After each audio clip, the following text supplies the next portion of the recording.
On this final Sunday of Eastertide, our gospel has some of the final words of Jesus before his resurrection. That's not what I meant. Before his arrest and his crucifixion. That's what I meant. And they come from the chapter of John in which Jesus is praying over his disciples. And he's praying for the disciples in the room and praying for the future followers of Jesus. So it's powerful to consider that the prayer of Jesus includes all of us. And it must have been powerful to be one of the disciples in the room, hearing Jesus pray for them. It probably raised a few questions for them as well, because they don't really realize what's about to happen to them. They don't really realize there's about to be an arrest. They don't really realize Jesus is going to die. That Peter doesn't know he's going to pick up a sword in a garden. He doesn't know he's going to betray Jesus.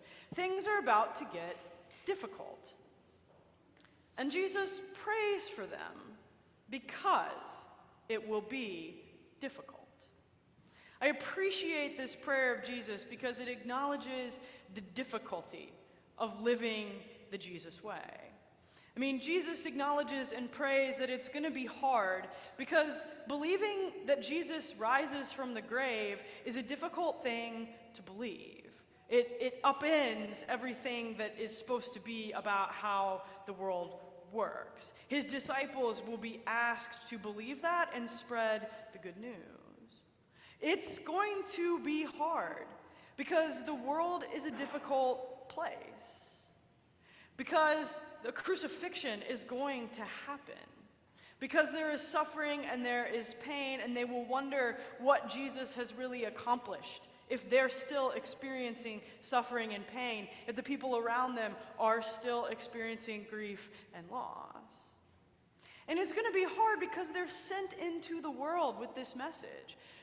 Following Jesus isn't about feeling self-satisfied and keeping it to yourself. It's about living the love of God in the world. But doing that is often out of step with the world. The disciples are sent out in the peace and non-violence of God to a world that is decidedly violent and harsh and callous. And so Jesus prays that these disciples would be protected in the name of the Father who sent him. Protected from the evil one, not protected from the world.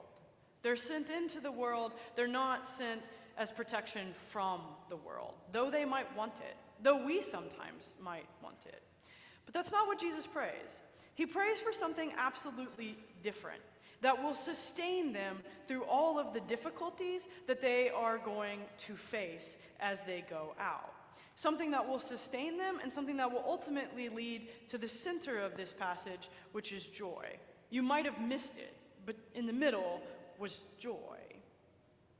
I think to better understand what Jesus is talking about, it's helpful for me, I know this is starting to be like a caricature of me, but to think of an image of like kind of a graph or a chart in your head. And so if you think of a center, a circle, and then circles that radiate out. We often, all of us, have a set of sort of core beliefs that God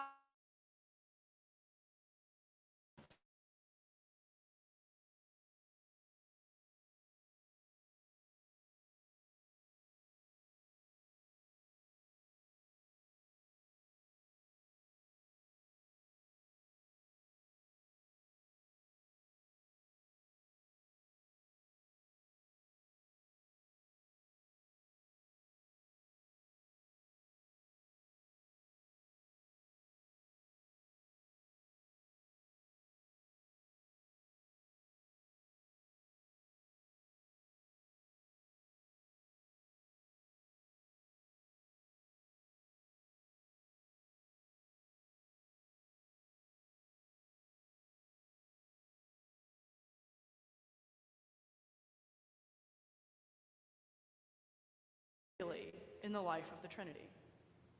That's where their life truly is rooted.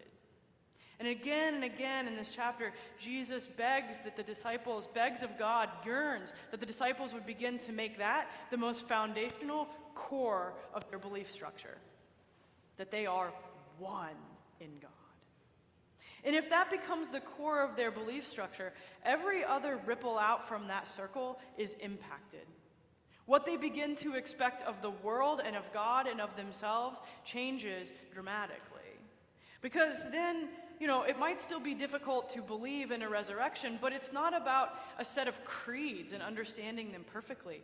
It's not about an intellectual assent or a proof for a resurrection. It's about an experience of God. Knowing that resurrection is real because it's made a oneness with God possible that overcomes all division. Division in the world and division within our own selves. It's about an experience of God deep within, not about having all the right answers about God. And then whatever hardships the world brings, whatever sufferings, whatever deaths, whatever crucifixions for the cost of faith, whatever tragedies, if you know that in the deepest place you are one in God, then you know that nothing can change that.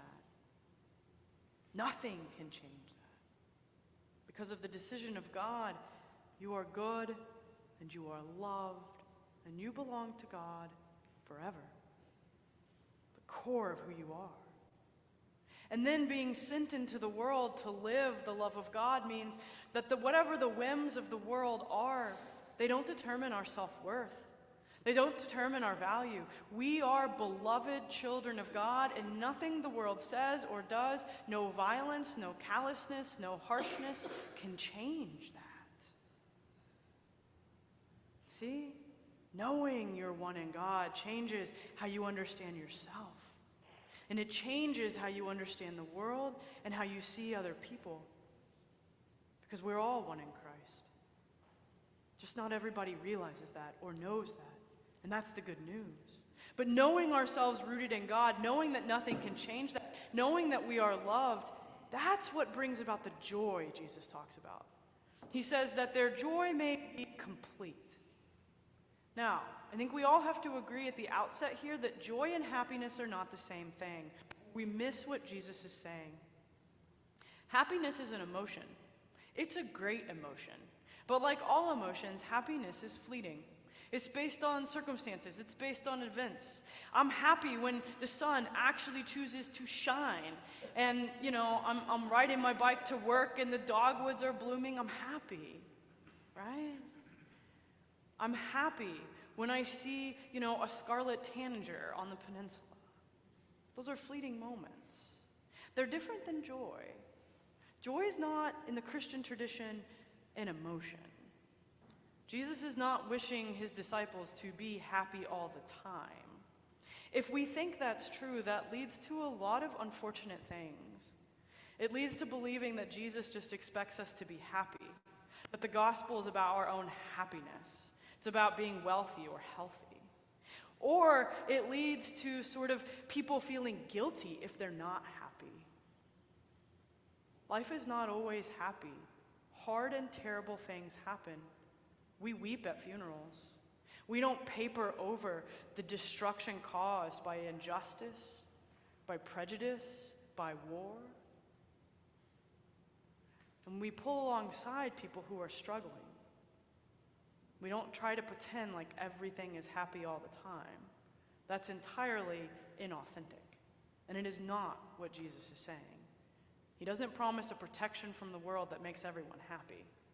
He promises a oneness in Christ that leads to a joy, which is more a mental framework, a sustaining beam in our lives. It's not something that's fleeting. It's not based on the things that just happen to us or occur to us. It comes entirely from knowing we belong to God, that we are loved eternally, that nothing can change that or undo that. That creates within us a holding place, a space of joy, that we know we belong to God, that our neighbors belong to God, that our loved ones belong to God, and nothing can take that from us. It becomes a kind of sustaining beam within us, like a structural beam within us. And sometimes we feel it more fully, and sometimes it's barely whispered in the darkness. But joy is what Jesus promises. And it's only when we know the joy of Christ that we can actually be who we're called to be in the world, without being cynical, without giving in to despair, without knowing that the joys and the sorrows, we're totally dependent and whimmed by everything that happens to us. That's what Jesus prays for his disciples. That's what he wants for them above all, is to know their oneness in God and to know the joy that comes from that. May we hear that prayer that Jesus speaks, spoken over us. May we know ourselves good and loved and held in God forever. And may it bring us joy, now and for the rest of our lives.